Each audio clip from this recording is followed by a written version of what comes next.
ముంబై ఎయిర్పోర్ట్లో ఆశ్చర్యపరిచే ఘటన చోటు చేసుకుంది. ముంబై నుంచి బ్యాంకాక్ వెళ్లవలసిన ఎయిర్ ఇండియా విమానంలో పక్షి గూడు కనిపించి విమాన సిబ్బందిని షాక్కి గురి చేసింది.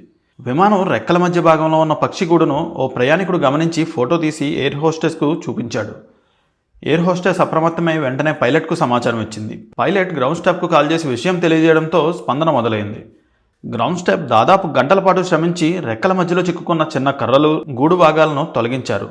చిన్న గూడే అయినప్పటికీ భద్రతాపరంగా ఇది చాలా పెద్ద సమస్యగా మారవచ్చు. ఈ కారణంగా విమానం దాదాపు 3 గంటల పాటు ఆలస్యంగా బయలుదేరింది. ఈ ఘటనపై సామాజిక మాధ్యమాల్లో వీడియోలు, ఫోటోలు వైరల్గా మారాయి. కొంతమంది ప్రయాణికులు తమ అసహనాన్ని వ్యక్తం చేయగా మరికొంతమంది మాత్రం విమాన సిబ్బంది స్పందనను మెచ్చుకుంటున్నారు. ఇదిలా ఉంటే నెల రోజుల క్రితం అహ్మదాబాద్లో జరిగిన విమాన ప్రమాదంలో 270 మంది ప్రాణాలు కోల్పోయిన ఘటన ఇంకా ప్రజల మధ్యలో మిగిలే ఉంది.